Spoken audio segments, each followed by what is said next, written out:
Hello everyone, I'm Noel, a HR, and today I'm going to talk to you about some of the documents that should be found in your employee's file.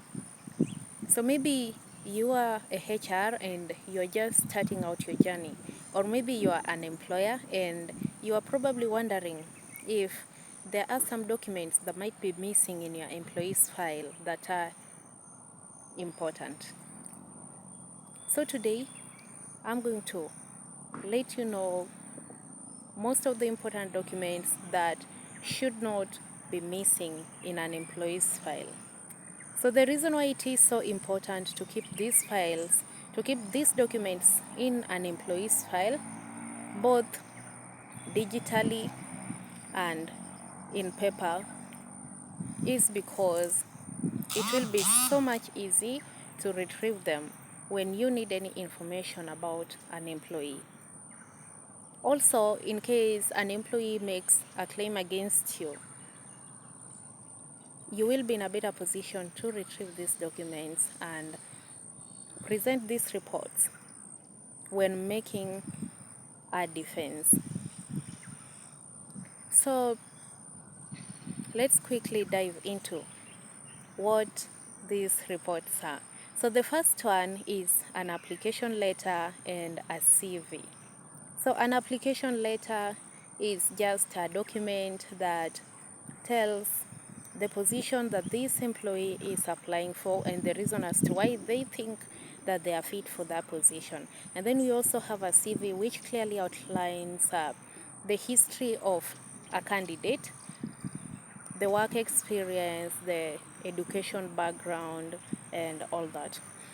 The next one is academic certificates.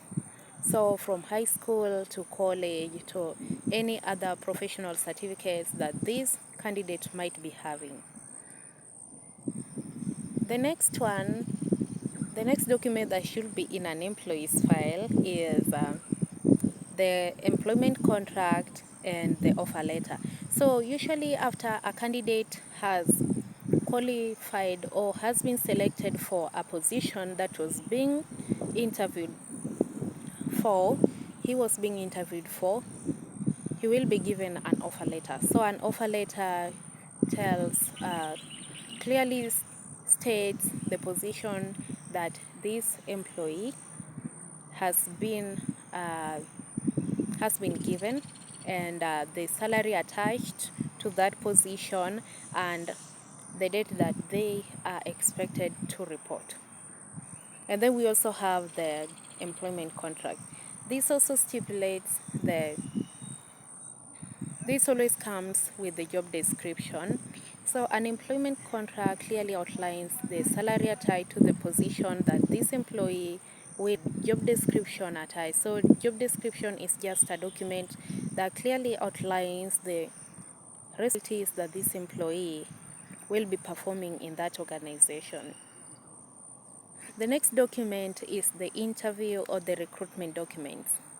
So this one shows how the candidate performed or how the employee performed during the interview and the reason as to why he was chosen. The next document is performance appraisal documents.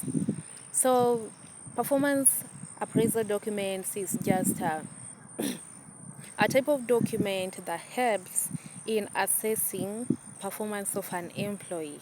So these documents tells their progress, their weakness, and their strength in terms of performance.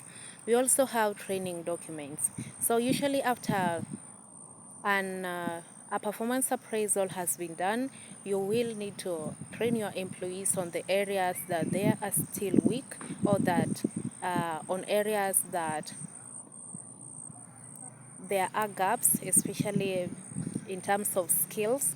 So that is on training. So there should be also training documents. They clearly outline the types of training that an employee has been taken through. The next one is disciplinary action reports. So these disciplinary action reports are usually come in handy when an employee commits a gross misconduct. So they clearly tell the type of offense that an employee committed and the action that was taken. And then we also have records about salary changes, might be salary increment or maybe pay cut. So that is salary increment. And then that is a document that clearly outlines payment changes. We also have promotion documents. So when an employee goes to the next level in their career, they are now climbing the ladder. So when they have been given a new position, usually a new position comes with a new role and obviously with a new salary. So you must communicate this, the position that this employee has been given and the salary attached to that position and the job description that outlines the responsibilities that comes with that position. The next document that should be in an employee's file is emergency contact information. So these are usually about any other person that you can reach this employee through when you can't get them over the phone.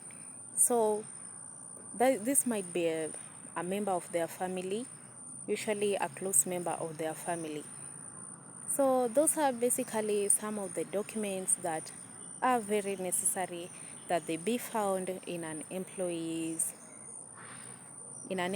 file.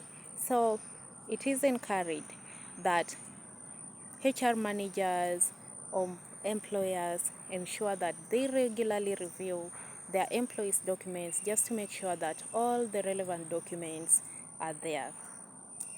So on my next video, I'm going to talk about the employment contract and some of the things that an employment contract should entail. Until next time, bye.